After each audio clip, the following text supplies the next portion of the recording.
Oui, Seigneur. C'est vrai que dans les derniers jours, les gens seront hautains, égoïstes, enflés d'orgueil, amis de l'argent, aimant le plaisir plus que Dieu, et en l'apparence de la piété, mais régnant ceux qui en fait la force. Moi, Seigneur, je veux mettre au large, te chercher, toi l'essentiel pour ma vie. M'enraciner en toi, Jésus. Viendront le vent et la tempête, donne-moi de résister.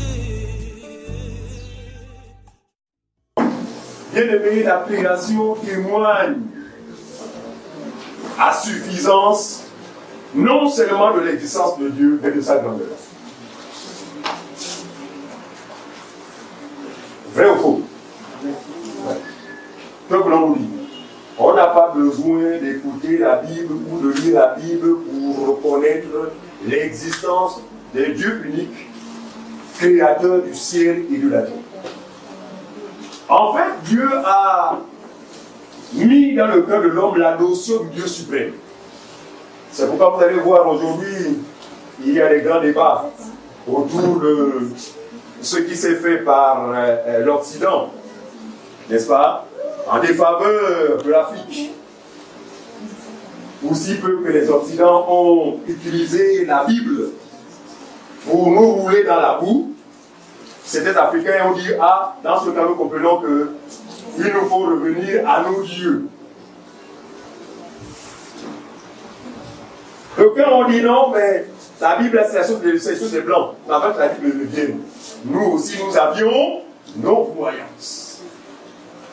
Et aujourd'hui, malheureusement, beaucoup de personnes remettent en cause la parole de Dieu, simplement suite à la mauvaise utilisation de celle-ci par les Occidentaux.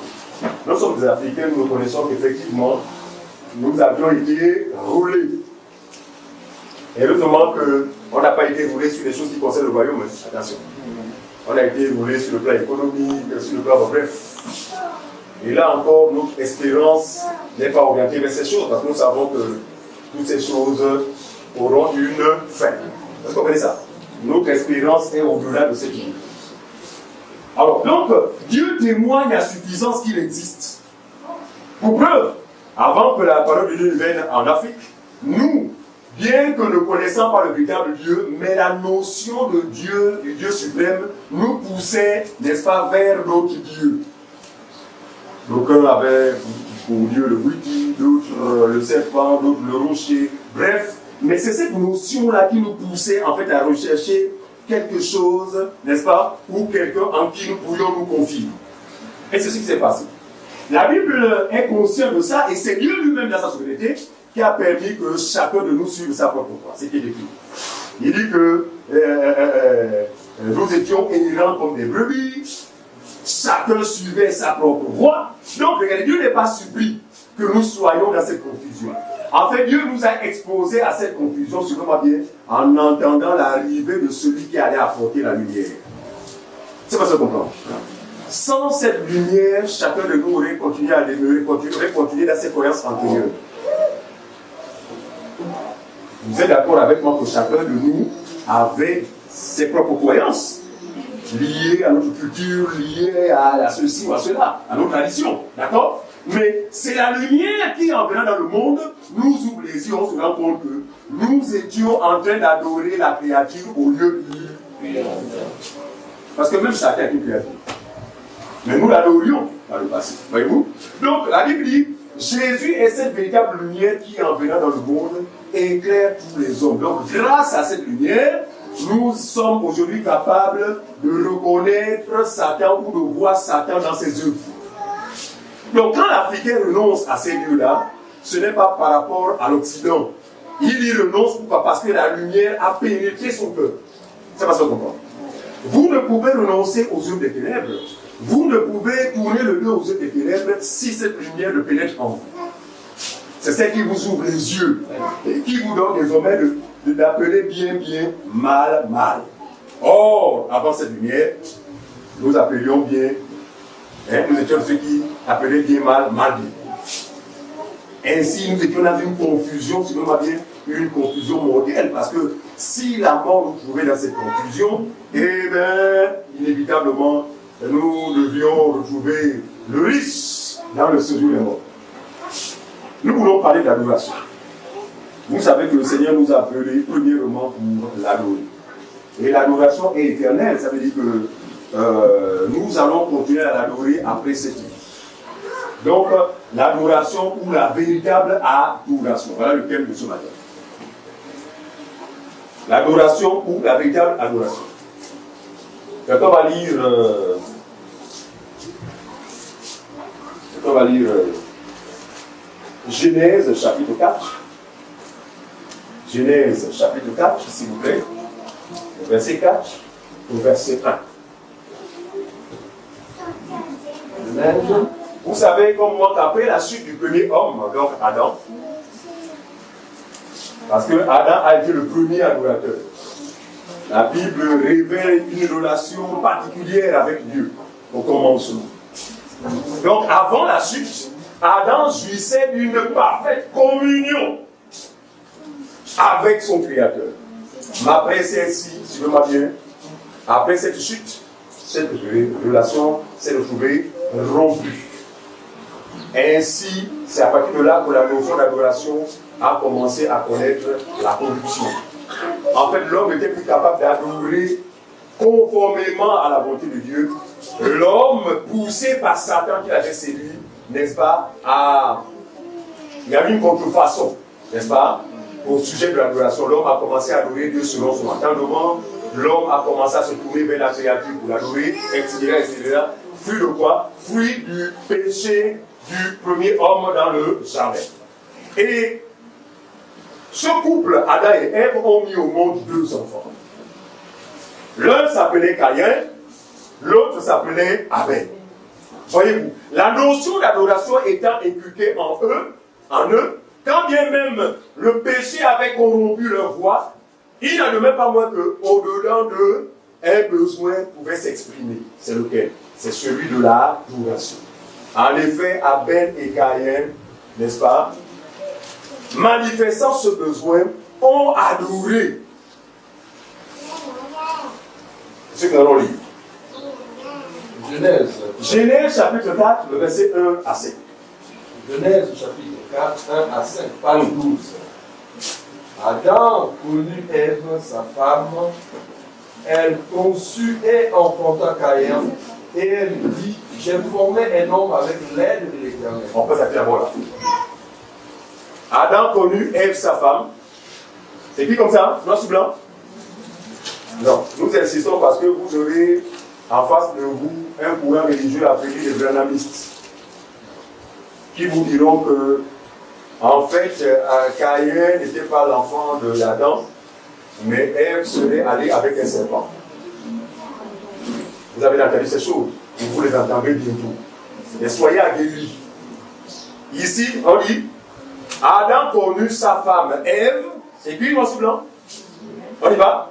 Elle conçut et enfanta Caïn. Elle conçut et enfanta Caïn. On dit mon frère. Et elle dit, j'ai formé un homme avec l'aide de l'Éternel. Ah, donc cet enfant-là est né par quoi? Selon l'aide ou par l'aide de l'Éternel. Regardez, aidez les branhamistes à comprendre ces choses, à sortir des fausses doctrines. Parce que si les gens sont incapables de respecter la lettre, comme il le fait la révélation. Là c'est la lettre, là c'est pas la révélation, la lettre. Adam connut sa femme Ève et il enfanta quoi? Un fils appelé Caïn. Et Ève dit quoi? C'est Adam qui dit Ève. Elle enfanta encore. Elle enfanta, ok. Non. C'est elle. C'est elle. Très bien. Hein? Ève, c'est elle. Oui. Elle conçut et enfanta Caïn et elle dit, D'accord. j'ai formé un homme avec l'aide de l'Éternel. Très bien, on continue. Verset 2, elle enfanta encore son frère à elle. Ah, elle enfanta encore un enfant appelé Abel. Abel fut berger et Caïn fut laboureur. Très bien. Abel fut berger, si vous m'avez bien, Abel c'était le jeune frère, lui fut berger. Ça veut dire que c'est un berger, non? Hein? Tout le monde sait que c'est un berger. Ok? Mais on dit le grand frère, lui, fut quoi? Laboureux. Deux métiers différents.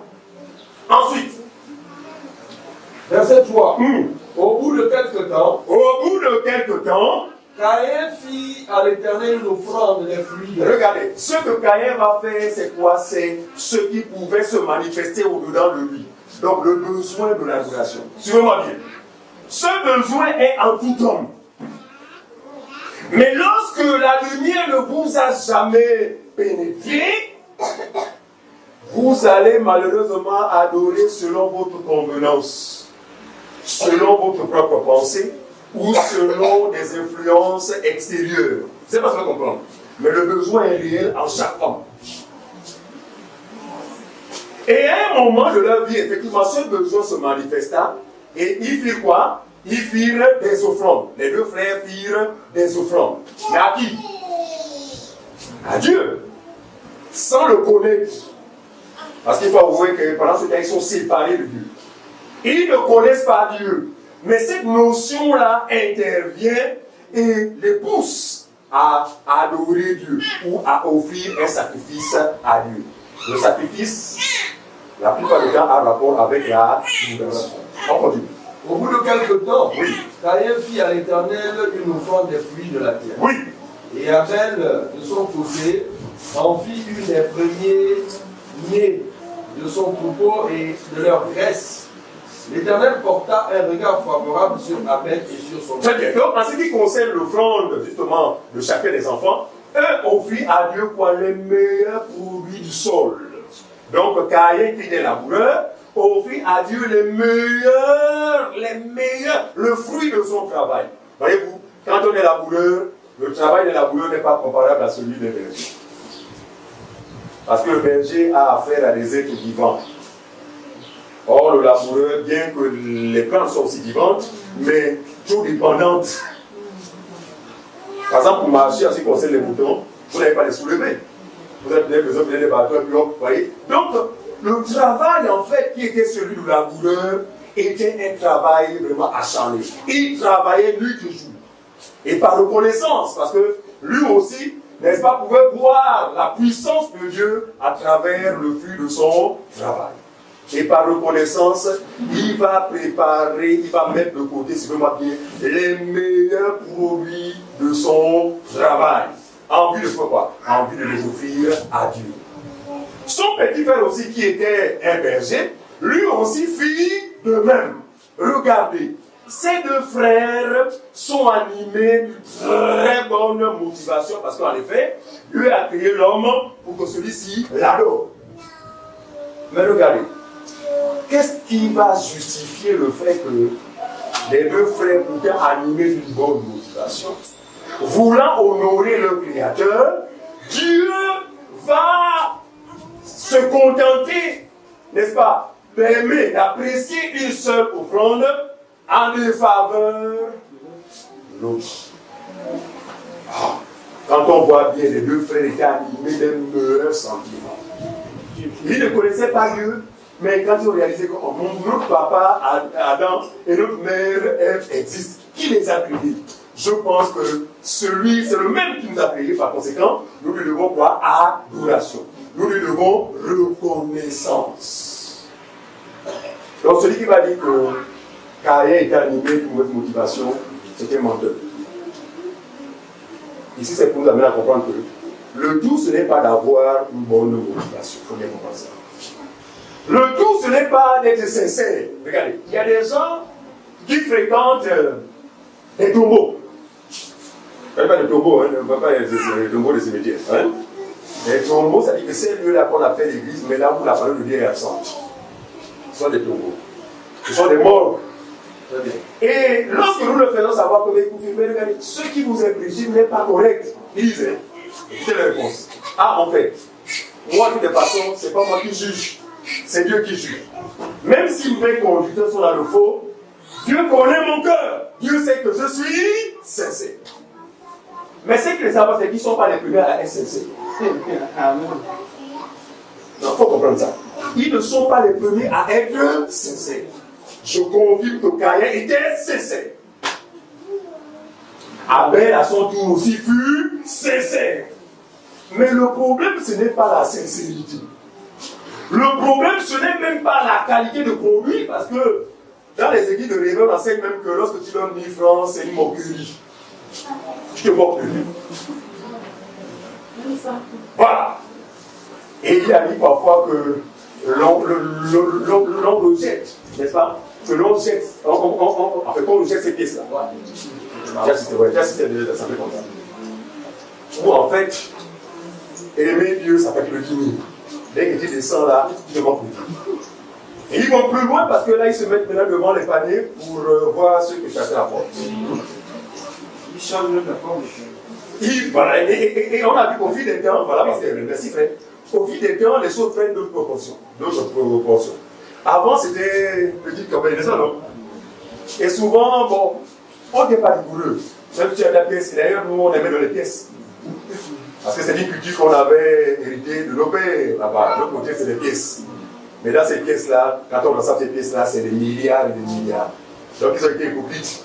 En réalité, c'est la même chose. Voyez-vous? Et donc, vraiment, chacun donnait, et puis, voilà, on a accepté tout ce genre. Mais depuis un temps, le pasteur vous me regarde, il vous dit, comme c'est le fin, je vais pas marcher, je vais m'asseoir et je verrai ce qui va se passer. Très bien. Voilà! Accusant notre Seigneur. Et là, regardez cette dame qui n'a pas de moyens, mais qui va honorer Dieu avec le peu qu'elle a, va se retrouver rabouée par un individu qui recherche au fond ses propres intérêts. Le problème, ce n'est pas la qualité. C'est pas ça qu'on comprend. Le problème, ce n'est pas la quantité. Mais le problème, c'est ce que je fais. A-t-il rapport avec la volonté de Dieu? Point d'interrogation. Parce que je pense que ce qui a disqualifié Caïn, c'est que son offrande n'avait aucun rapport avec la volonté prophétique de Dieu. Parce qu'en ce qui concerne l'adoration, en ce qui concerne le salut, la volonté devait passer par, suivez-moi bien, par la notion, pas de fils unique, certes, le premier-né. Merci.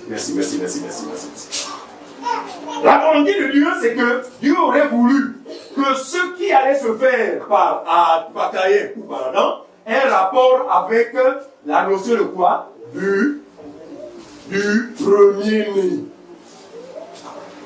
Parce que de la Genèse à l'Apocalypse, il est question du premier-né. Est-ce que vous comprenez ça? Alors, comme vous savez que il fallait que les deux postérités soient représentées, n'est-ce pas? Dieu a permis qu'Adam et Ève aient au départ deux enfants qui allaient typifier la postérité de la femme esclave et celle de la femme libre.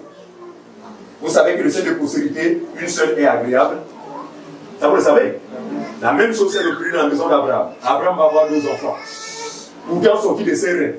Mais Dieu va aimer un et Dieu va haïr l'autre. C'est pas ça qu'on comprend.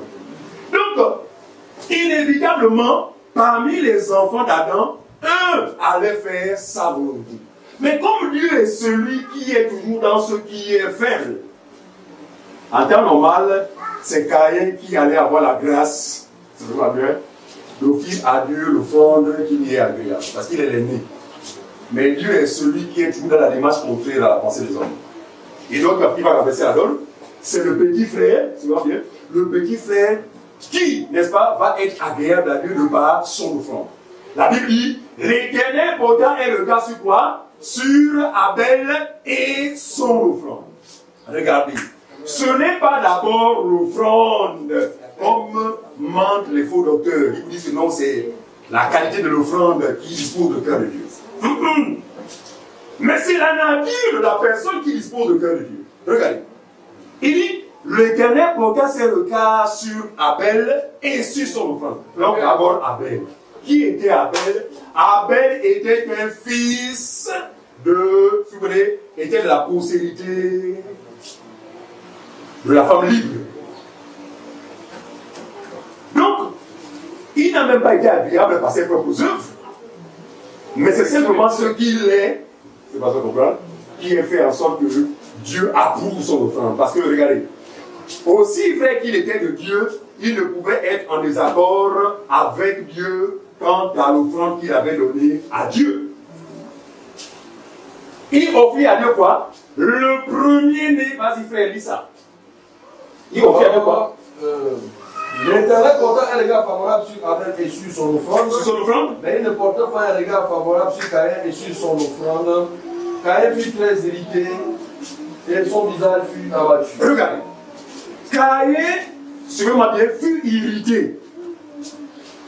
Et regardez, la symbolique, normalement, du laboureur, c'est, comme je disais, c'est les efforts. Caïn s'est déployé, Caïn a mis le paquet, il a travaillé jour et nuit pour s'attendre à quoi? Au produit de sa récolte, au produit de son travail.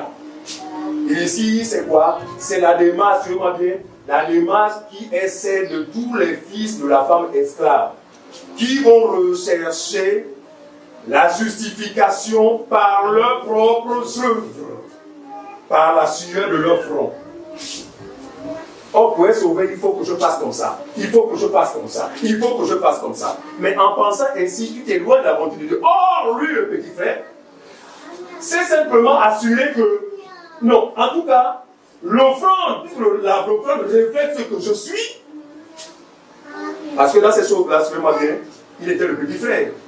Mais pour Dieu, il était le grand frère et le fils unique. On va comprendre ça. Regardez, dans la maison d'Abraham, Abraham va mettre au monde 2 enfants. Comment s'appelait-il? Ismaël et Isaac. Qui est l'aîné des 2? Qui était l'aîné des 2? Ismaël. Ismaël, non? C'est bien.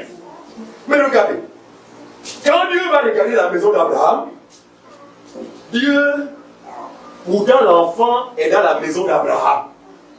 Cet enfant-là est sorti des reins d'Abraham.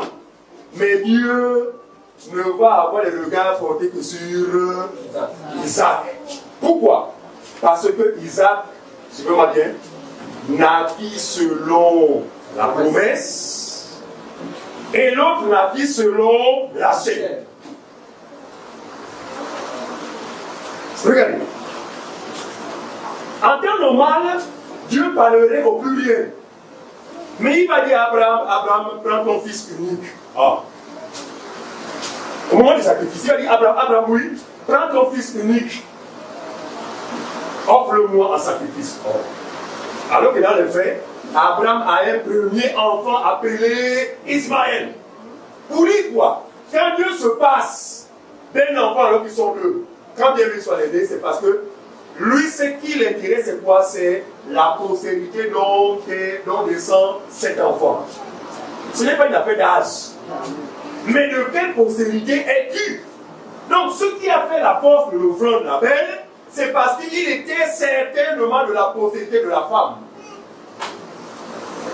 Et l'autre, de la postérité du serpent. Parce que depuis Genèse 2,25, c'est indiqué. Il y a d'un côté la possibilité de la femme libre, de la femme, et de l'autre la possibilité de la femme, du serpent. Donc deux possibilités opposées. La Bible dit, ils seront opposés jusqu'à la fin des temps. Aujourd'hui, ces 2 possibilités sont représentées par ces 2 types de chrétiens. Ceux qui marchent selon l'esprit et ceux qui marchent selon la chair. Autrement dit, ceux qui recherchent leur justification par les œuvres et ceux qui recherchent leur justification par la foi en Jésus. Toujours les 2 postérites. On y va, on évolue. Mais il ne porta pas un regard favorable sur Caïn et sur son offrande. Oui. Caïn fut très irrité et son visage fut abattu. Très bien. Et l'Éternel dit à Caïn, pourquoi es-tu irrité? On peut s'arrêter là. Ce qui était important, c'était de savoir que les 2 enfants ont fait des offrandes. Donc les 2 ont voulu adorer, mais Dieu a apprécié une adoration et a rejeté l'autre. Il faut comprendre ça. Allons-y en Abraham, Genèse chapitre 22. Genèse 22. Genèse 22, le verset 1 à 7.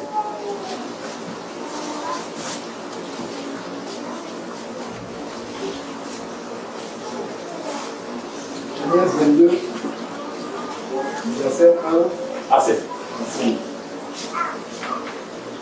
Après ces choses, Dieu mit Abraham à l'épreuve et lui dit. Après ces choses, Dieu mit Abraham à l'épreuve. On dit mon frère. lui dit, et lui dit, Abraham. Abraham, Et il répondit, me voici. me voici Seigneur. Dieu dit, Hum. prends ton fils, ton unique. Vous écoutez ça? Qu'est-ce qu'il dit à Abraham? Prends ton fils. Prends ton fils. Dieu ne devait pas parler comme ça. Il lui dit, prends l'un de tes enfants. Il va plus loin. Unique.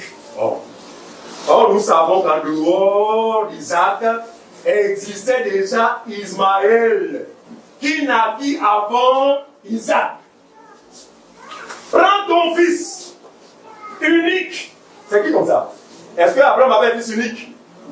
Regardez, ça veut dire que Isaac était l'enfant qui était né selon la volonté de Dieu. Parce que Isaac était le type de Christ qui lui aussi allait être le fils unique. C'est pas ça comprendre. En fait, il y a une logique depuis la Genèse jusqu'à aujourd'hui. Il y a une question de deux possibilités. Soit on est de celle de la femme esclave, c'est-à-dire que sous la loi, recherchant la justification par les œuvres, ou celle de la femme libre, celle de la grâce, recherchant la justification par la foi. Même pas recherchant, ayant obtenu la justification par la foi. Est-ce qu'on fait ça? Donc il y aura toujours ces deux semences-là. Jusqu'à ce que Jésus arrive. Et la parabole, justement, qu'a pris mon frère Fabrice ce matin, le champ où les deux semences avaient été plantées, c'est toujours préfigurer justement les deux possibilités. Une de la femme esclave qui va se perdre, et l'autre de la femme libre qui, n'est-ce pas, pour laquelle le salut est destiné. Il dit à Abraham, prends ton fils unique. Scandale, continue frère. Dieu dit, Oui. prends ton fils, Oui. ton unique, celui que tu aimes, Celui que tu aimes, Isaac, Isaac. va-t'en au pays de Mourija, et là, offre-le en holocauste sur l'une des montagnes que je te dirai. Revenons ce qui a été dit, prends ton fils unique, celui que tu aimes. Mais est-ce qu'Abraham n'aimait pas Ismaël? Vous avez un père qui n'est pas son enfant. Hein? Regardez, là c'est prophétique parce que Abraham est le type de Dieu lui-même qui aime un et qui haït l'autre. Qui est-il indice? Très bien. Rebecca, c'est Rebecca? Oui. Rebecca est enceinte de 2 enfants. Et dans son ventre, il y a 2 enfants, des jumeaux. Jacob et Esaü. Mais Dieu va dire, et j'ai haï Esaü. Dieu dit un Dieu de haine? Non, ce n'est pas la haine selon la pensée humaine, mais c'est une haine qui a rapport avec la nature de chacun de ses enfants. Il y avait un qui est né selon la chair et l'autre qui naquit selon l'esprit. Parce que selon les juifs, c'est l'aîné qui est le maître de la maison. Mais vous allez voir que le plus ventre, Dieu va qui va dire que le plus grand sera assujetti au plus petit. Et d'ailleurs, le plus petit va attraper le petit là au talon. Parce que pour Dieu, ce n'est pas lui le fils unique. Ce n'est pas lui le premier-né. Physiquement, oui, il est sorti avant l'autre. Mais selon Dieu, c'est l'autre qui était derrière qui est le premier-né. Donc, Dieu a représenté cette possibilité depuis la nuit des temps et il en est de même encore aujourd'hui. Parmi les hommes qu'on voit marcher là, il y a des gens qui sont de la possibilité de la femme esclave, qui vont demeurer sous l'esclavage, et une autre qui est la possibilité de quoi? De la femme libre. C'est ceux-là à qui Dieu accordera la grâce, sûrement bien, de recevoir l'évangile de la foi. Ceux-ci croiront à cet évangile, et alors, ils seront identifiés comme étant enfants de la promesse. Amen. Parce que la promesse a été faite à Abraham. Abraham, c'est le père de la foi. Et la Bible dit que nous sommes tous des fils et des filles d'Abraham. Par rapport à quoi? Par rapport à la foi. Par rapport à quoi? Par rapport à la postérité. Voyez-vous? Alors, on continue. Verset 3. Oui. Abraham se leva le bon matin. Le bon matin. Fera son âne, et puis avec lui 2 serviteurs et son fils Isaac. Voilà. Et puis avec lui 2 serviteurs et son fils Isaac. Donc ils allaient à combien? À 3, à 4. Il fendit du bois pour le poste. Très bien. Et partit pour aller au lieu que Dieu lui avait dit. C'est clair? On continue. Le 3e jour. Le 3e jour. Abraham, devant les yeux, vit le lieu de loin. Donc Abraham et ses compagnons aperçurent le lieu qui lui avait été indiqué par le Seigneur de loin. Suivez ce qui va se passer. Et Abraham dit à ses serviteurs, Abraham dit à ses serviteurs, restez ici avec l'âne. bon, je pense que nous sommes arrivés, nous ne sommes plus loin du lieu indiqué par Dieu, mais vous, restez ici. Restez ici. Moi et mon fils, vas-y, continue. Moi et le jeune homme, nous irons jusque-là pour adorer. Avec toi, moi et mon fils, nous irons jusqu'à cet endroit-là. Pour faire quoi? Vous voyez que l'adoration a rapport avec quoi? Avec le sacrifice. L'adoration véritable a rapport avec ce que l'on offre. Et sous la loi, le peuple d'Israël, selon la loi, a adoré Dieu en lui offrant tout genre de sacrifice. Des holocaustes, des différents types de sacrifices. Les holocaustes, les offrandes, en tout cas, les sacrifices dans leur diversité. Israël s'est plié à cette façon d'adorer qui lui avait été prescrite par la loi. Mais la Bible déclare que Jésus, en venant dans le monde, dit, tu n'as voulu ni sacrifice ni offrande, mais tu m'as formé un corps pour faire ta volonté. Autrement dit, les sacrifices qui avaient été donnés au peuple d'Israël étaient des sacrifices provisoires, en entendant quoi? En entendant la manifestation du vrai sacrifice. C'est-à-dire qu'Israël, avec les sacrifices qu'ils ont offerts à Dieu, ne pouvait être agréable à Dieu. Pourquoi? Parce que Dieu avait permis cela afin de témoigner du sacrifice qui allait venir plus tard, qui est celui non seulement du Fils unique, mais du premier-né. C'est fort, hein? Vous allez voir que de Genèse jusqu'en... il n'y a jamais de contradiction. Il suffit d'avoir l'esprit pour voir la cohérence qu'il y a dans tout ce que Dieu a fait depuis le commencement jusqu'à présent. Bien que Dieu dit à Israël que les premiers-nés, on y va, Exode chapitre 4. Exode chapitre 4, verset 19. Exode 4, verset 19. Exode chapitre 4, verset 19. Oui. L'Éternel dit à Moïse, en mendiant, va retourner en Égypte. Va retourner en Égypte. Car tous ceux qui... Donc, Exode 34. Voilà. Verset 19. Exode 34. Exode 34. Verset 19. Verset 19. Tout premier-né m'appartient. Vous écoutez ce que Dieu dit? Il dit quoi? Tout premier-né m'appartient. Continue mon frère. Même tout mâle premier-né dans les troupeaux de gros et de menu bétail. C'est ce que Dieu dit à Israël. Donc,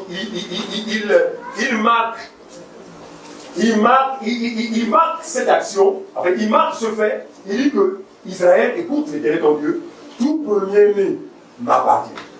Que ce soit ce qui concerne les produits dans le sol, que ce soit le bétail, mais attention, premier-né mâle. Premier-né mâle. C'est-à-dire qu'en Israël, même quand une femme pouvait être la première, elle ne pouvait jamais être l'aînée. C'est bien indiqué. Tout premier-né m'appartient. Même dans le gros et le menu bétail, tout mâle m'appartient. Donc, le premier-né, le tout n'est pas d'être premier-né, mais il faut être un mâle.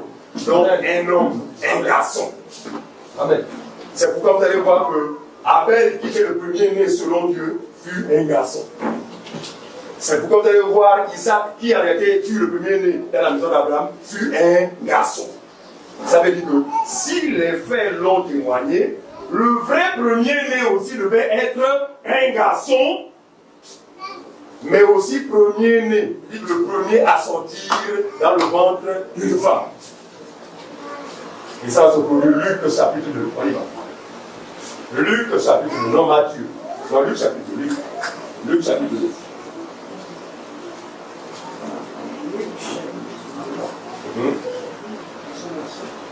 Verset. Luc chapitre 2, verset 1 à 7. Luc chapitre 2, verset 1 à 7.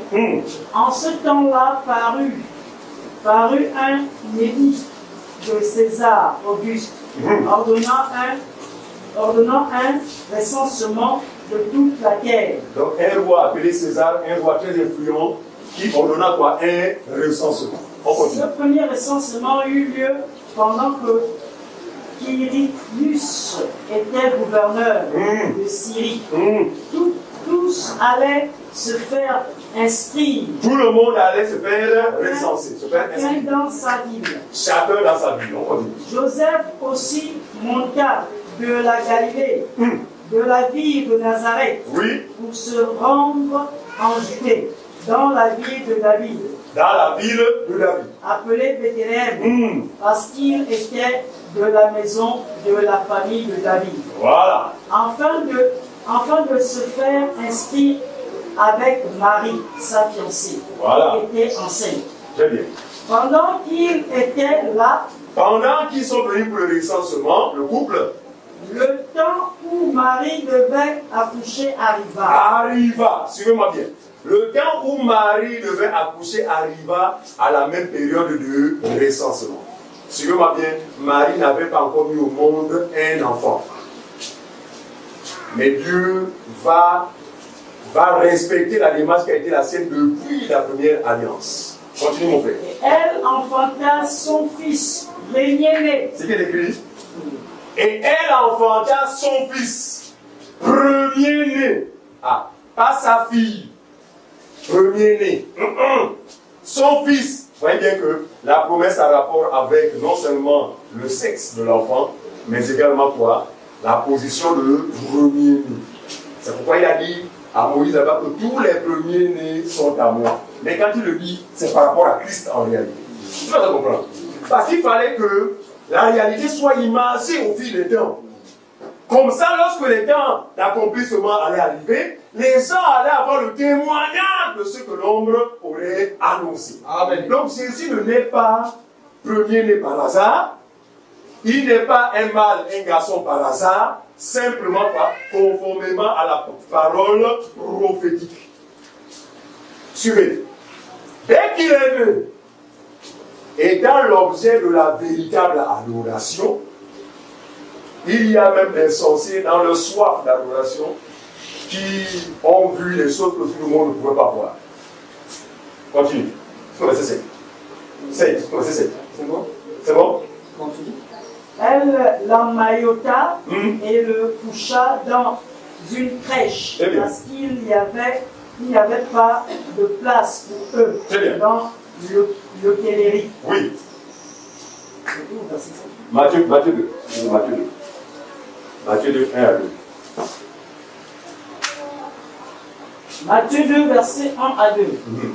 Jésus étant né à Bethléem, Jésus étant né à Bethléem, en Judée, au temps du roi Hérode, oui, voici les mages d'Orient arrivèrent à Jérusalem à Jérusalem, et dirent: Élie, où est le roi des Juifs qui vient de naître?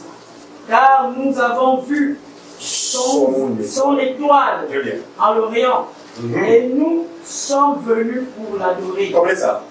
Regardez, ceux qui vinrent pour aller adorer l'enfant Jésus n'étaient pas des chrétiens, n'étaient pas des croyants, ce n'étaient pas des gens qui croyaient en Dieu, mais c'était des magiciens, c'était des astrologues.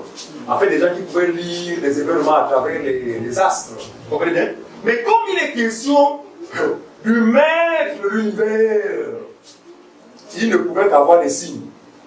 Donc, à travers une étoile, ils ont eu l'interprétation justement de l'arrivée dans le monde, suivez-moi bien, de quelqu'un de particulier. Suivez l'hypocrisie. Il fallait qu'effectivement, la parole témoigne de ce que devant lui, tout genou doit fléchir. Tout le monde doit reconnaître sa grandeur. Et ils apportèrent quoi? Des choses pour aller faire quoi? Pour l'adorer. Suivez-moi bien. Ils pouvaient qualifier ça d'adoration pour eux. Mais pour Dieu, ce n'était pas l'adoration. Pourquoi? Parce que cela n'avait aucun rapport avec sa volonté.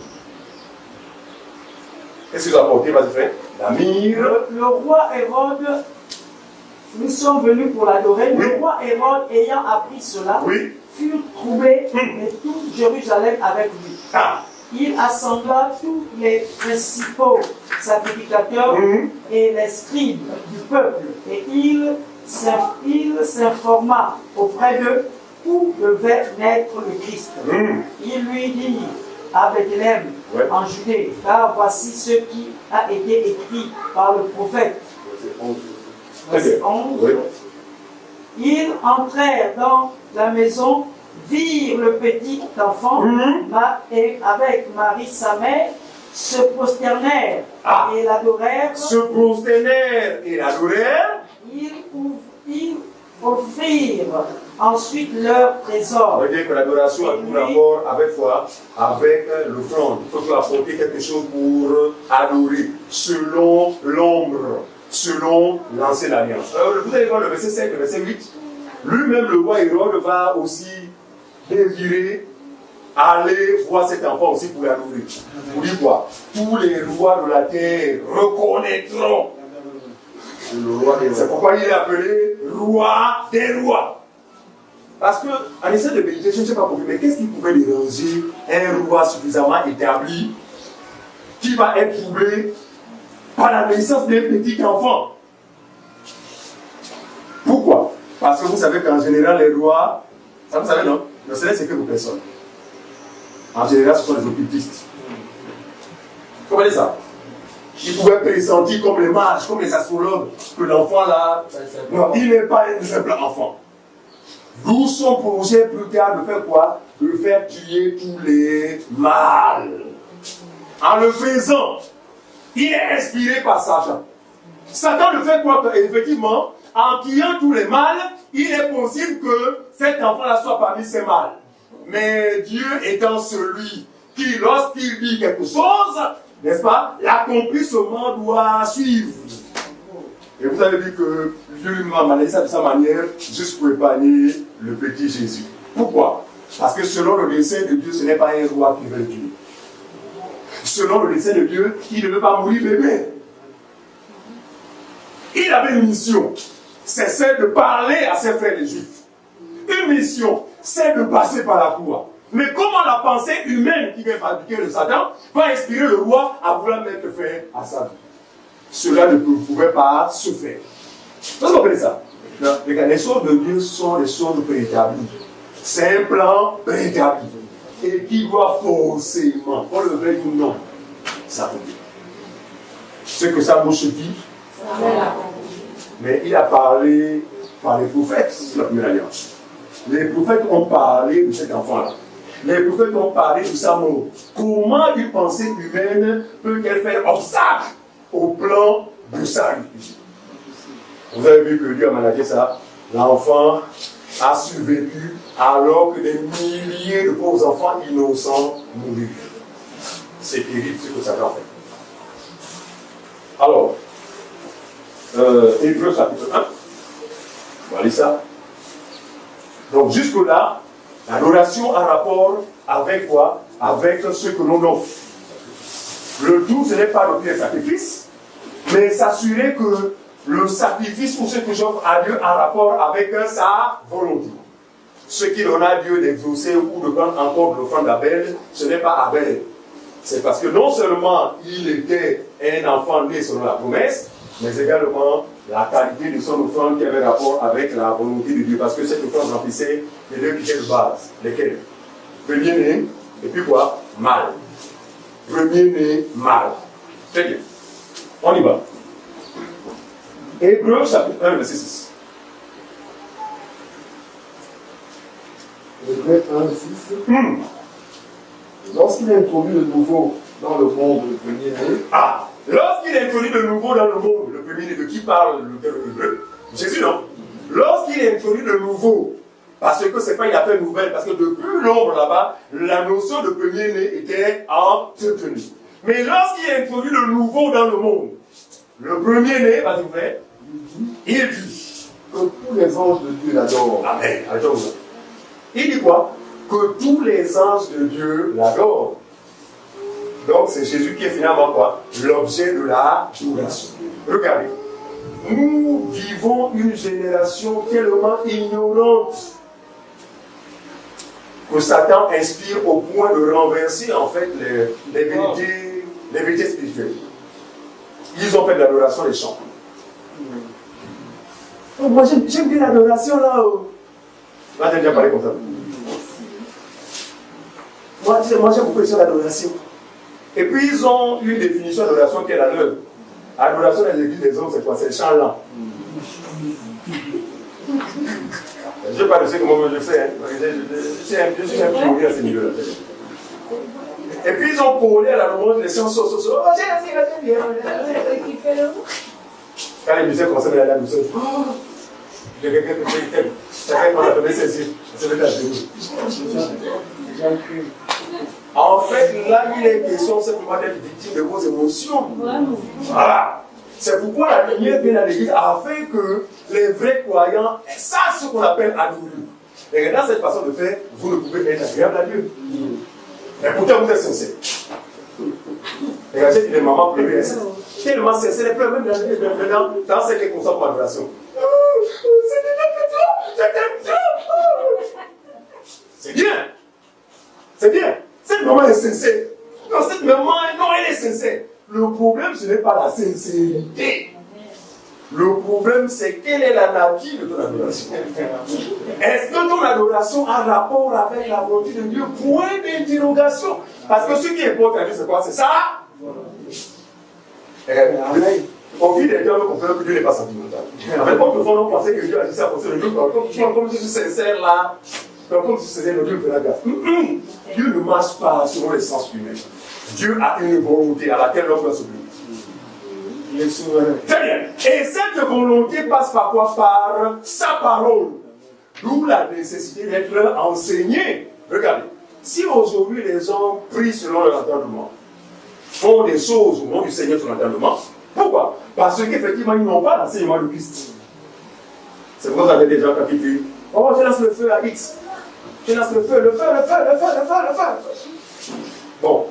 La personne fera ça simplement pourquoi? Parce qu'il voit cela se faire dans les lieux religieux.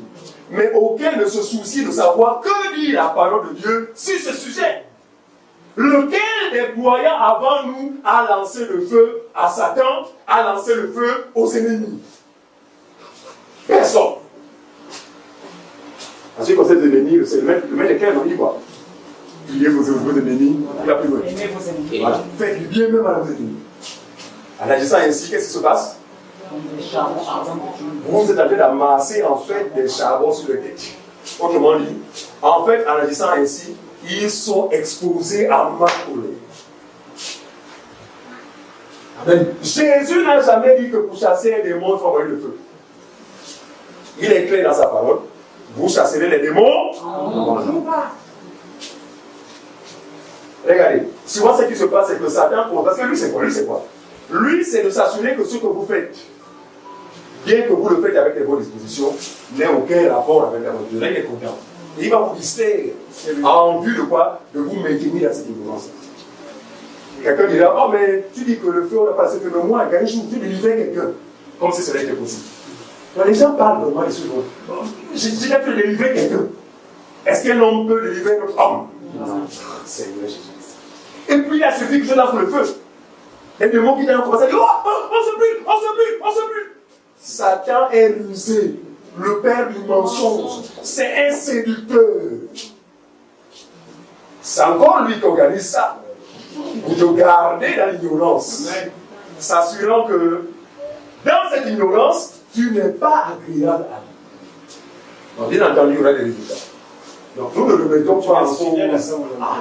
Mais même pas Dieu. C'est-à-dire, nous ne remettons pas en cause que cette personne expérimente des choses. Mais regardez, Satan sait que l'homme, son besoin, son souci majeur, c'est la satisfaction de la chair. Or, la connaissance de la vérité, si vous m'entendez, nous donne un autre souci. Nous avons pour souci la satisfaction de notre homme intérieur. Alors, lorsqu'il a en face de lui quelqu'un qui est à sa disposition humaine, il va s'atteler à répondre aux besoins de tel corps, à tel besoin, quelles que soient tes pratiques. Attendez, êtes-vous les seuls dans les études de réveil à expérimenter ces choses? Dans les cas de Bouti, les gens n'expérimentent-ils pas ces choses? C'est bien, c'est vrai. Il y a des sectes dangereuses. Christianisme céleste. Les gens, les témoignages terribles. On savait ceci, on savait, c'est sorti par la bouche. Oh, voilà. C'est vrai. Mais vous êtes sérieux pourquoi? Parce que Satan sait que même quand quelqu'un aurait fait sortir tous les fibromes, les favorités fibromes de son corps, sans la vérité, le lac de feu est inévitable. Vous savez pourquoi qu'il a pour dessein la destruction? Quelle est sa mission sur la terre? Jean 10. Alors, vous avez vu quelqu'un qui a posé qui a fait du bien, non?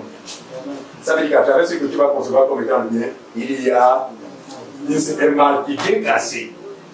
Et malheureusement, les gens ne s'appliquent que sur ces sont liés à la chair. Il est question de rechercher quoi? La volonté de Dieu. L'adoration n'est pas un son. L'adoration n'est pas un rythme lent. Encore avec ces histoires, moi je sais ce que c'est la musique. Vous savez que la musique a un tel pouvoir que le bon musicien est capable de faire pleurer son auditoire. Ça vous le savez? À travers la musique. Et c'est ce qui se passe. Ils ont tellement des personnes talentueuses dans cette assemblée-là. Quand ils se mettent à utiliser des sons, à chaque fois, les gens pleurent. Et puis ils s'expliquent. Il est là. C'est l'impact de la musique dans tes émotions. Avec la même musique, si on va bien, on est capable de faire rire les gens. Regardez, la musique n'a pas commencé sur la terre. Satan, mon ami, la connaît.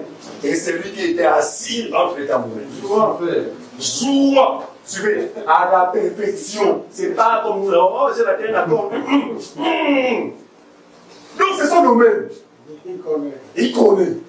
C'est pourquoi vous allez voir, c'est encore lui qui est derrière le chant de gospel. Ça choque. Ah, voilà ça. Quand on parle comme ça, non, tu dis quoi, chant gospel, mais gospel veut évangile. Attention. Il s'agit d'un concept moderne, le gospel.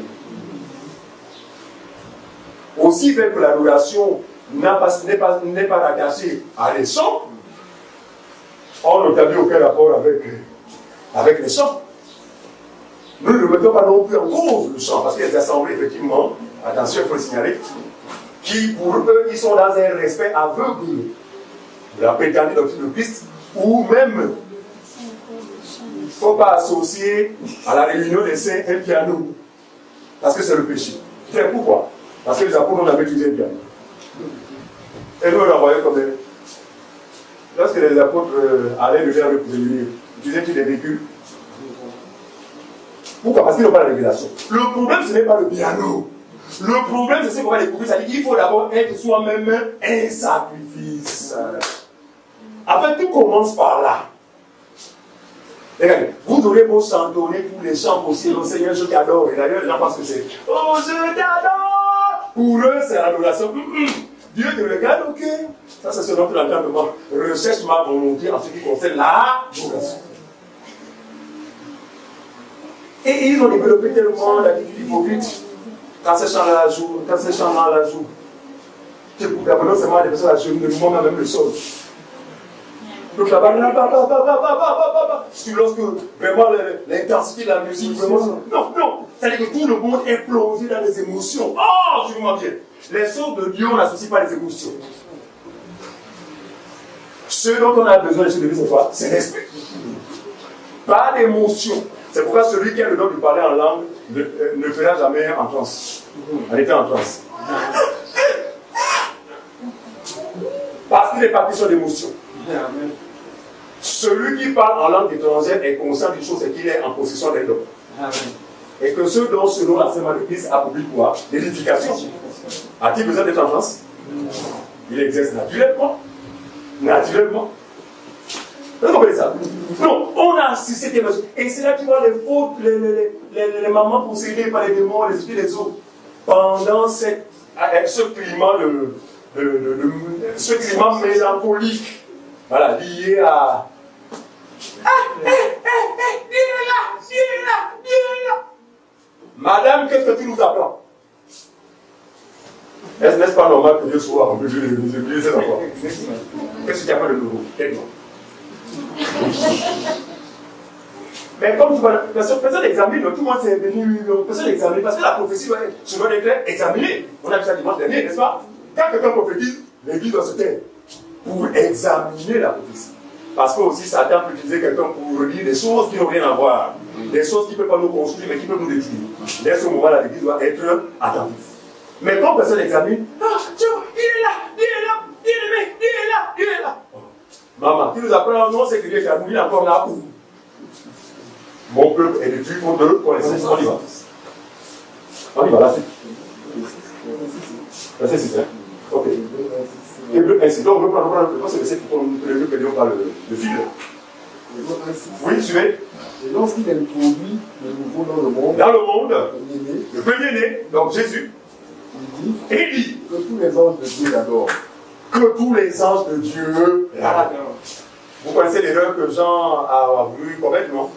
Quand il fut ravi, tellement impressionné par, vous savez que c'est les anges de Dieu, notamment les archanges, sont d'une ampleur écrasante. Donc, devant cette affaire-là, Jean a dit non, pardon, la Dieu des anges, c'est Dieu. Je suis sûr, parce que Jean avait de la connaissance. Pour lui, c'était Dieu qui serait venu vers lui sur la forme d'un ange. Mais c'était un ange. Mais l'ange va dire que non, écoute, Jean, tout de suite, relève-toi. C'est Dieu qu'on adore. Moi, je ne m'adore pas. Je suis ton serviteur. Vous comprenez ça? Donc, l'adoration la véritable adoration est attachée à Dieu et à Dieu seul. Vous ne devez pas associer l'adoration, vous ne devez pas inclure à cette adoration les humains. Comme ça se passe dans les hommes, vous savez que l'homme de Dieu, hein, il ne rentre pas de façon inaperçue. Ça, vous le savez, non? Attendez. Vous savez, nous, parce que moi, je sors des idées de Dieu. Vous venez-nous. Il ne peut pas faire son entrée dans la salle sans être ovationné. Ça, vous le savez. N'est-ce pas? Et c'est rare que, alors que Dieu souhaiterait que l'assemblée des saints, n'est-ce pas, c'est-à-dire inclure les anciens, tout le monde, en fait, que nous commençons la réunion au même moment. Symbole de quoi? Symbole de l'esprit d'unité. Que nous sommes, eux, attachés à un seul et même Dieu. Eux, ils se font le plaisir d'arriver toujours dans le milieu de réunion. Pendant que vous priez, parce que là, il ne s'agit pas d'adoration de la louange, vous êtes en train de chauffer la salle. Et ils apprécient ça des choses. Ils ont des petits voitures, mais là-bas, comment on dit, c'est pas chaud là, hein? Il faut dire aux gens comment de chauffer la salle. Mais ça se passe comme ça. Pendant ce temps, monsieur a la crime. Alors qu'en temps normal, en tant qu'enfant de Dieu, il doit être dans l'assemblée, c'est pour adorer, pour participer à l'édification. Et il vient à une heure qui est la sienne. Et quand il dit attention, quoi que vous fassiez, tout est suspendu. Bien-aimé, vous savez, Seigneur, alléluia, dans son dos. Et quand il rentre, si vous voyez bien, il rentre exactement comme pourrait rentrer un ministre de la République dans une cérémonie. Même si la salle n'est pas climatisée, il sera mon ami. Non seulement, comme les pièces. Bien fait chaud, hein. Il n'y avait pas de plafond. Mais c'est un ministre. Il voit tous les jours à la nationale, le ministre. Il suit les activités des ministres. Il sait qu'un ministre a des gars du corps. Le gars connaît comme ça. C'est exactement ça. Souvent aux acclamations, on va accueillir. Les mamans mal affermies partent de leur rang pour venir suivre le monsieur là. Voilà. Pour eux, ils seront de recevoir l'onction. Regardez, vous êtes parmi ceux-là que Dieu dénonce. Vous adorez la créature au lieu de créateur. Dans le domaine de l'adoration, quand vous soyez ministre de la parole, tout le monde descend. C'est pas ce moment. Parce qu'il y a une question, c'est d'adorer qui? L'objet de notre salut. Oh Seigneur, tu mets ton don de côté. Tu laisses ton rang de côté. Tu descends parce que là vous êtes devant l'objet de l'adoration véritable. C'est des pratiques, je vous assure, que vous ne trouverez jamais dans l'assemblée des saints. Et d'ailleurs, vous avez le souper, c'est les gens qui disent, ah, ce que le fait là, c'est l'ancien. Ah bon? Oh. Parce qu'on sait qu'en général, l'ancien ne s'assoit pas avec les brebis. Ça c'est possible, non? Donc l'ancien, il a une endroit bien réservé. Alors, le super du même bishop Joe. Voilà, trop bien dit. Maman, une chair compliquée. Ils vont plus loin, ils mettent des tapis rouges. Non, regardez. Depuis que nous passons à nos émissions, nous aidons le plus grand nombre par la grâce de Dieu, afin qu'ils parviennent à faire la différence entre l'Église de Jésus qui est unique, qui est soumis à sa doctrine, et ce que les gens ont inventé qui s'appelle l'Église. Parce que ce n'est que là-bas on peut assister en fait à ce désordre-là. C'est là-bas qu'on trouve les femmes qui enseignent. C'est là-bas qu'on trouve les super bishops. C'est là-bas qu'on appelle les monseigneurs. C'est là-bas qu'on trouve les révérends. C'est là-bas. Je dis jamais ces choses dans l'Assemblée des saints. Il y a pas l'Assemblée des saints. Pas seulement nous. Ça vous le savez, non? Donc, il y a des vrais frères à l'Église, des patrons du monde, qui aussi sont soumis à la doctrine de Christ. Ils sont dans une simplicité absolue. Et parfois, parmi eux, il y a des cadres, des hauts cadres. Mais dans cette affaire-là, aucune distinction, parce que là, il y a une question du monde obéissant. C'est pas ça qu'on comprend. L'Assemblée des saints se distingue des ouïa-ouïa. Moi, je passe pas les ouïa-ouïa. Je ne comprends pas souvent, mais c'est ouïa-ouïa, c'est n'importe où. En fait, là où c'est la salade, quoi. Tout est n'importe quoi, on fait. C'est-à-dire qu'on est libre, on fait ce que l'on pense. Il suffit d'avoir une vision, oh Dieu m'a dit. Oh Dieu m'a parlé. Non, ils sont extraordinaires. Et puis il y a des personnes dans mon vie. Et puis moi, avec quelqu'un d'autre, Dieu te parle quoi, tu ne peux même pas dire. Tu te parles comment? C'est des choses qu'on a développées comme ça dit qu'en fait, depuis des jours, ça devient là comme normal. Mais dans le fond, Satan, ça le joue. Pourquoi? Parce qu'il sait que vous n'êtes pas dans le cadre de la véritable adoration. Mais vous expérimenterez des miracles. Et notre sœur pouvait faire ce témoignage. Notre sœur Luciana, d'accord, qui aussi nous a écouté à la radio, et a été touchée, mais quelque chose en fait l'indisposé. Pourquoi? Parce que elle dit attends, si c'est le cas, moi je suis un témoignage vivant. Je dis bien presque par la vie. C'est le cas qui aussi j'ai l'abuse. Voilà. Mais cette prophétesse-là m'a donné un travail spécial qui a été conclu par mon Ricardo. Que dire de ça? Heureusement que après ces questions, il y a toujours des réponses selon la vérité. Voyez-vous? Et si on veut dire persévère, s'il y a un côté dans ça, parce qu'en général, une réponse qui ne plaît pas à la personne est censée normalement l'éloigner. Mais quand tu vois comme ça, ça veut dire que l'esprit de Dieu, elle a certainement aidé à comprendre en fait que le miracle n'est pas le monopole de Dieu seul. C'est ce qui nous a trompé par le passé. Donc il n'y a pas que Dieu qui fait des miracles. Vous savez de quoi je parle. Ce monsieur au cirque, qui au départ vous prenez un mouchoir. En plein cirque, hein? Et puis hop, fait comme ça, c'est les oiseaux qui sortent. N'est-ce pas, il est là? Est-ce Dieu? Donc attention avec les miracles. Et je dis souvent que la séduction, en fait, de cette habitable affaire, aura beaucoup plus de rapport avec les miracles, les signes et les prodiges. Faites très attention. Mensonger, c'est comme ça. Mais ce qui est important pour nous, c'est de s'assurer de quoi? De la source. D'où viennent ces choses-là? Pharaon a fait des miracles devant. Moïse a fait des miracles devant Pharaon. Jambès et Janès en ont fait aussi devant Pharaon. Les deux ont fait des miracles, mais les sources n'étaient pas les mêmes. Tu vas comprendre? Faire attention avec le domaine des miracles, le domaine des rêves, des songes, des voix qu'on entend. Nous pensons des femmes qui ont mis en place les. Bon, ils appellent ça, je prends l'exemple, le langage. J'ai ouvert mon église en 2007. C'est la boutique. C'est bien. Nous savons que l'église de Jésus ne va pas s'ouvrir. Ce n'est pas une boutique. Ça, c'est une épicerie qu'on ouvre. Mais son langage se justifie parce qu'en effet, c'est une épicerie. Et souvent, quand on regarde, mais sur quelle base maman as-tu ouvert ton église là? Oh papa, j'ai entendu une voix carrément qui m'a dit Léa, Léa, Léa. Donc elle est arrivée maintenant pour me servir. Couvre-moi une église. Maintenant, beaucoup de faux ministères ont été basés sur la base des voix, sur la base des songes. Je prends l'exemple comme je suis avec Cathy. Je vais essayer de vous un songe pour Cathy a pu le péché devant des centaines de personnes. Je vais avec Cathy, mais Cathy c'est son aspiration. Voilà la confirmation. Ah papa, c'est que tu me dis, même moi je me sens ça. Laissant de côté ce que Dieu dit au sujet du ministère de la femme. Aucun songe ne va égaler la parole de Dieu, c'est vraiment bien. Aucun don ne doit être exercé sans être encadré. En fait, c'est la parole de Dieu qui encadre quoi que nous pouvions faire dans le Seigneur. Dieu t'a appelé, oui, mais que dit les Écritures? C'est dans la table des faux. L'esprit du prophète est soumis au prophète. Voilà! L'esprit du prophète est soumis au prophète. C'est Dieu qui est le grand prophète, donc son esprit, à travers les uns et les autres, n'ira jamais au-delà des instructions. C'est pas ça qu'on comprend. C'est pourquoi Paul, Jean vous a dit qu'il a fait quoi? Il éprouvait les esprits. Éprouvez-les. C'est pas parce que quelqu'un a parlé en langue. C'est pas parce que quelqu'un a dit quelque chose qui est vrai. Éprouve.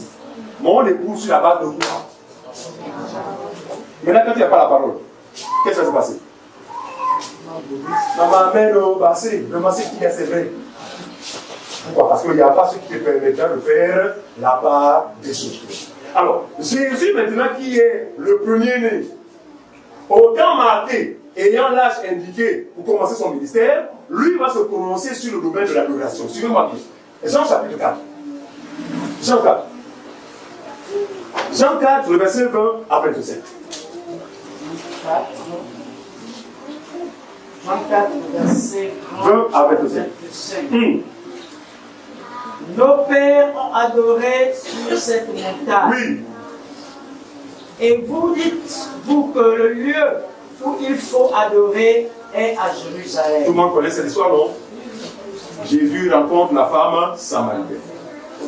Et qui va indiquer à Jésus que, ah Jésus, la fin d'adoration là, tu sais que vous n'êtes pas les seuls à adorer. Vous les juifs, tu sais ça, que vous n'êtes pas les seuls à adorer. Nous aussi, les non-juifs, nous adorons. C'est ce que j'ai dit tout à l'heure, en fait, l'adoration, mon ami, c'est une notion qui est dans chaque être humain. Ça dépend maintenant de la façon dont les choses sont faites. Mais il est mieux d'adorer selon, après avoir connu la volonté de Dieu. Donc, la Samaritaine appelle à Jésus que vous n'avez pas le monopole de l'adoration. Jésus, tu le sais. Parce que nous aussi, nous adorons sur la montagne. Les Juifs, eux, adorent où? À Jérusalem. Les non-Juifs adorent où? Sur la montagne. Continuons, frère. Verset 21. Femme lui dit Jésus. Femme lui dit Jésus. Vois-moi. Vois-moi. L'heure vient où ce ne sera ni sur cette montagne, ni à Jérusalem que vous adorerez le Père. Vous adorez ce que vous ne connaissez pas. Nous adorons ce que nous connaissons car le salut vient des Juifs. Remarquons ceci. La femme samaritaine a adoré. Bon, on va adapter ça au contexte actuel. Élise ou Caroline va à l'église. Aline adore. Parce que Aline, quand elle ferme ses yeux, elle n'a pas d'or. Oh, c'est comme c'est le ciel. Hein? Et le pasteur qui a même pas témoigné, vous savez, vous l'assemblée, il y a une seule sœur que je vais manquer. Quand elle adore, tu sens qu'on vient l'adore. Mais quand il sent là, c'est par rapport à ses émotions, à ses positions. Elle s'allonge là. Oh, Marie là. La femme samaritaine aussi adorait. Il dit, nous aussi nous adorons. À Jérusalem aussi l'adoration se faisait. Mais le problème, ce n'est pas adorer. Le problème, c'est que qui des deux parties adorait selon le Seigneur? Ce sont les Juifs. Parce que le salut vient des Juifs. On continue, mon frère. Verset 23. Oui. Mais l'heure vient, et elle est déjà venue, où les vrais adorateurs adoreront le Père en esprit et en vérité. Arrêtons-nous là. Regardez. Sous la première alliance, plusieurs personnes ont adoré. Conformément à la loi de Moïse. Ça veut dire quoi? Le juif qui partait adorer savait que l'animal que lui devait offrir devait être un mâle et devait être premier. Ça se faisait. Mais regardez, comment curieusement Jésus m'a dit que mais l'heure vient, elle est déjà venue, où les vrais adorateurs adoreront le Père en esprit et en vérité. Alors que là-bas, les gens devaient le faire. Mais pour Jésus, ce ne sont pas des vrais adorateurs. Sur quelle base Jésus était de faux adorateurs? Parce que le contraire de vrai, c'est quoi? C'est faux, non? Sur quelle base Jésus m'a dit que il n'y a pas encore de vrais adorateurs, il n'y a que des faux. Très bien! Parce qu'ils adoraient, n'est-ce pas? Ils étaient en symbiose avec l'ombre, donc avec l'image. L'image, ce n'est pas la réalité. Or, la réalité est en Christ. Ça veut dire que ce qui se faisait là-bas, ce qui devait traverser dans la nouvelle alliance, c'est la notion d'adoration, mais la pratique doit changer. Il y a qui pensent que Qui ont même fait des actions de grâce, maintenant même oh, je vais offrir ça à l'église en action de grâce. Attention, attention, attention. Le problème, ce n'est pas ce que tu offres. Le problème, d'abord, c'est ce que tu es. Il porta ses regards sur Abel. Hey! Donc, c'est d'abord toi, avant le présent.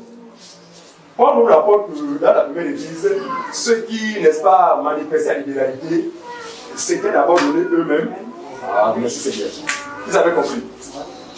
Ils s'étaient d'abord donné eux-mêmes. Et leur don à pouvoir avoir désormais du sens. Mais combien investissent sans être de Dieu? Regardez, quand vous investissez sans connaître la volonté de Dieu, bien que vous le faites au nom de Dieu, vous êtes simplement un instrument qui contribue à quoi? À l'avancement des œuvres de Satan. Si quelqu'un a participé par le passé à construire un temple où la vraie parole n'est pas prêchée, vous avez été un instrument qui a contribué simplement à étendre l'action de Satan.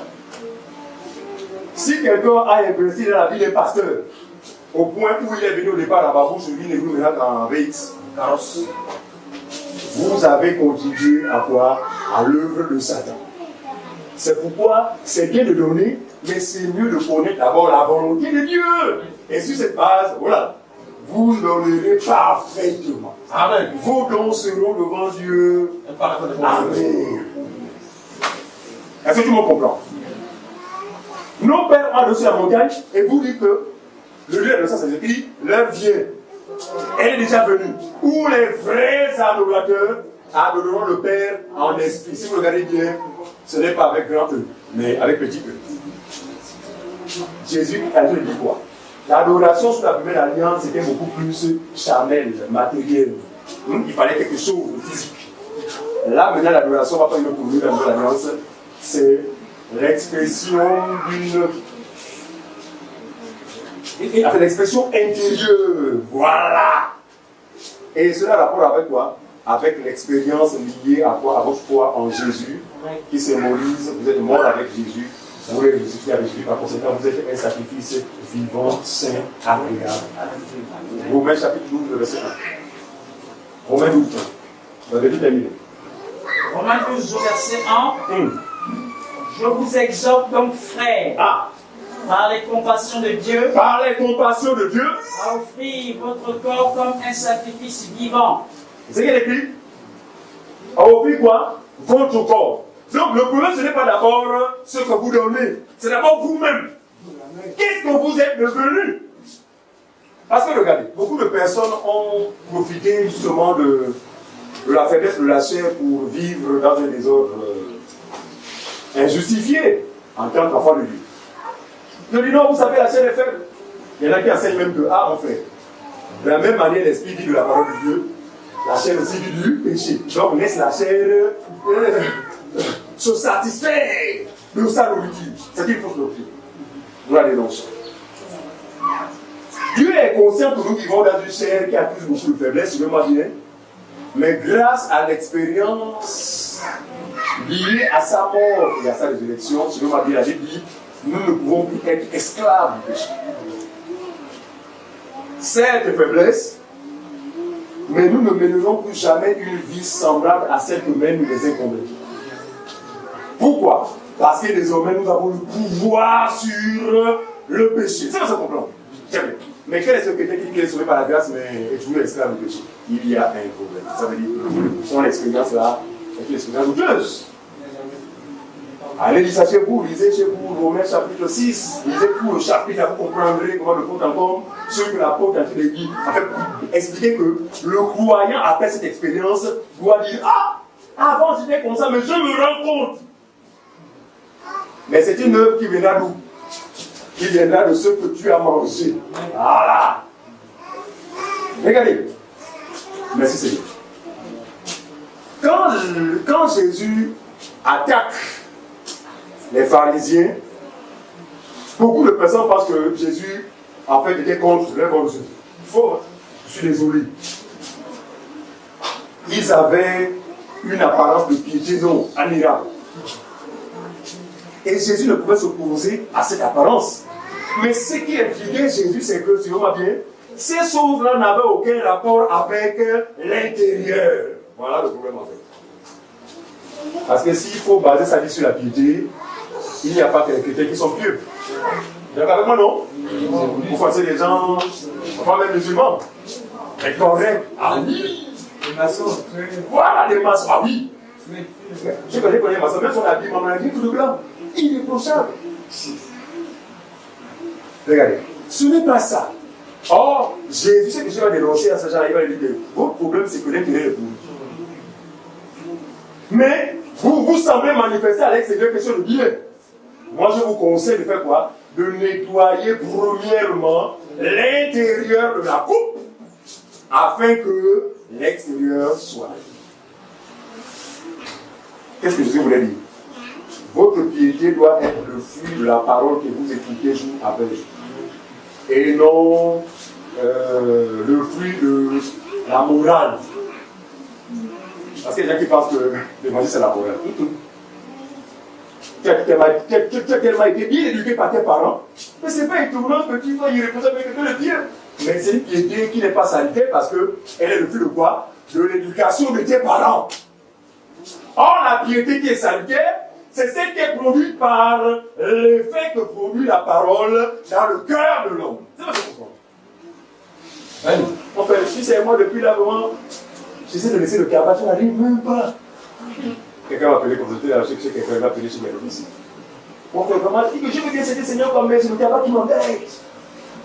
Et il croyait qu'il s'attendait à ce que je lui propose je lui donner un travail. Il faut lire les psaumes 5 fois par jour. Mais pas avant minuit. Des choses comme ça. C'est la magie, hein? Ça c'est la sociologie en fait. Et je lui disais que, écoute, nous croyons que ce qui parfois aussi l'être humain, voilà, de ces pulsions liées à la chair, c'est la permanence de la parole dans la vie de l'Église. Je vous dis, nous n'inventons rien. Regardez, si aujourd'hui beaucoup parmi nous sont encore là, oh, moi, je n'arrive pas. Il y a une seule raison, vous négligez ce qui fait la force. Et qu'est-ce qui fait la force? Vous savez pourquoi les premiers chrétiens ont été efficaces? Ils avaient compris que comme notre vie chrétienne là dépend de quoi? La communion fraternelle. Elle dépend de quoi? La fraction du pain. Elle dépend de quoi? La persévérance des enseignements. Elle dépend encore de quoi? Les prières. Vous comprenez ça? Quand quelqu'un respecte ces principes-là, bien aimé, vous serez en train de vous dire, oh mon Dieu, écoutez, moi qui, vraiment, 2 minutes ne passaient pas sans que je ne trouve. Mais vous voyez comme miraculeusement, la parole sera en train d'agir en vous. C'est elle seule qui peut vous amener à une perfection selon le Seigneur. D'où l'importance, je vous reviens encore dessus. Nous savons plus comment parler en scène. On sait plus quel mot utiliser, mon appuyé, non? Mais, vraiment, dans ce persévérer les enseignements. Et je dis ceci. Nous avons compris pour certains qui donnent vraiment avec tout le cœur, avec amour. Cet argent n'est pas la propriété de l'individu, il faut le savoir. Comme j'ai l'indiqué, je dis que nous, par la grâce de Dieu, nous, dans la paix de Dieu, ce n'est pas pour chercher l'argent.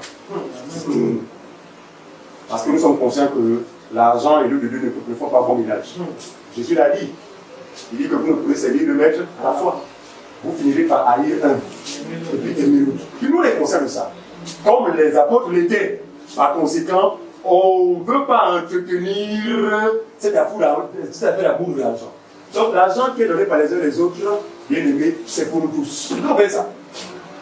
Je préfère que quelqu'un manque de réunion pour une autre raison. Parce qu'il y a des cas de force majeure. Voyage, ou bien encore une maladie. Non. C'est-à-dire que la personne veut bien venir à la réunion, mais la maladie. Donc là, c'est différent. Et vous voyez même que, bien que la personne soit coachée ses ailes, mais elle fera tout pour être en communion avec les frères à distance. Mon Dieu. Ah! Je pensais qu'elle était la traverse des frères. Je ne vais pas les citer pour ne pas créer un climat d'injustice. Mais nous le connaissons aussi qu'il y a des frères, des soeurs ici dans cette assemblée du monde en qui tu peux rendre gloire à Dieu parce que même quand ils ne sont pas là, ils sont là. Quelle que soit la distance. Il y en a qui sont allés même en France. Ils me viennent là-bas, mais toujours dans la communion. Ah, vraiment. Ah, c'est ce qu'ils ont compris. Oh, il y en a qui, même la copie, elle connaît la langue. Non. Elle a dit tout le temps que Dieu, alors que je la consacre. Donc, nous ne voulons pas que quelqu'un manque sa réunion pour un peu de caractère. vous n'en avez pas fait signe pour faire éternuer. Parce que nous avons un seul souci. On a dit ceci. Mes enfants pour qui j'éprouve jusqu'à présent les douleurs de l'enfant. Jusqu'à ce que quoi? Jusqu'à ce que Christ soit fort. On vous assure, ce n'est pas votre argent qu'on suit. Et Dieu n'en grâce à Dieu parce que par la grâce de Dieu, chaque ancien a son petit bout de galette. Mais nous recherchons, nous avons intérêt en vous. Notre intérêt ce soir, c'est voir le Seigneur prendre forme en vous. Oh là là! Quelle grande sera notre joie de voir maman Alice. C'est ça non? Maman Lucie. Je sais que c'est confusion. Vraiment refléter le Seigneur. Quand la sœur exhorte une jeune sœur, tu sens que la parole de Dieu a eu effet en elle. Quand on voit sa vie, son témoignage, on peut rendre gloire à Dieu. Voilà le plus tôt. Lorsqu'on s'en appelle, mais c'est on ne va pas vous embêter au nom de là, non. Mais ça brûle en fait. En fait, il n'y a qu'un père et une mère pour réaliser ce qu'on vit intérieurement. Nous vous aimons d'un amour tel que.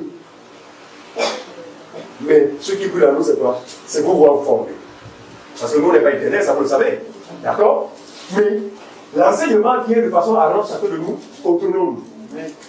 Où que vous soyez.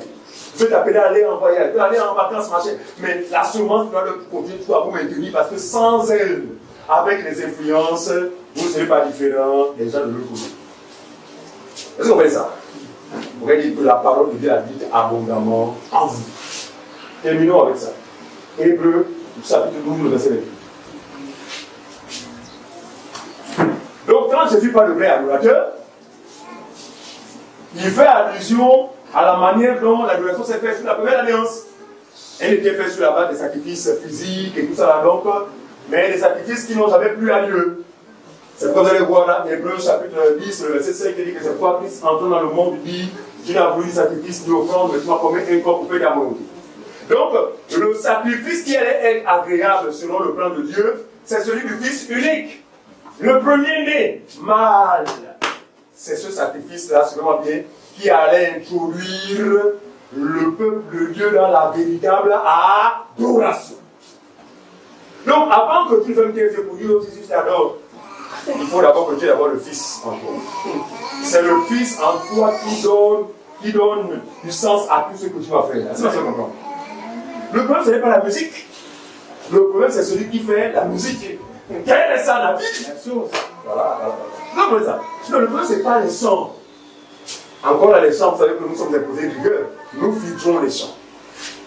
Quand c'est bon, on fait une musique, poser des questions, il y a des périodes qu'on fait, mais que dire des chants composés par des gens que nous savons pourtant dans la confusion? On va répondre à cette question. Donc, le chant lui-même n'a pas de problème. Le problème, c'est toujours, peut-être toujours à ce que nous disons, ça dépend de celui qui chante. Encore que nous procédons à des corrections quant à certains chants. Un chant par rapport, mais moi, Jésus, mais moi, quelles sont ces histoires? C'est la question que je pose. Parce que Jésus, ce n'est pas celui qui le portait au dos. Il a dit, je vais habiter en vous. Et vous en moi. Nous devenons un. Quel porté au dos? Quand c'est comme ça, là, vous corrigez. Et vous voyez même qu'il y a des rythmiques qui sont carrément, qui ont de la saveur mondaine. Il est possible même une poisson rythmique-là, et peut-être, vous voyez. Donc on a procédé à beaucoup de corrections comme ça. Tel que, par exemple, il y avait ça, purifie mon cœur. Vraiment aussi pur que l'eau et l'argent. Peu du fondeur. Je n'ai qu'un désir, être saint. Je n'ai qu'un désir, être saint, être saint. Mis à part. Après ce chant, fait croire que l'homme est possible de prendre disposition à être saint. Par sa façon de se mettre à part, il peut être saint. Ce qui est contraire à ce de Christ. Parce que c'est le Seigneur qui nous sanctifie. Et cela par quel moyen? Par le moyen de la vérité de sa parole.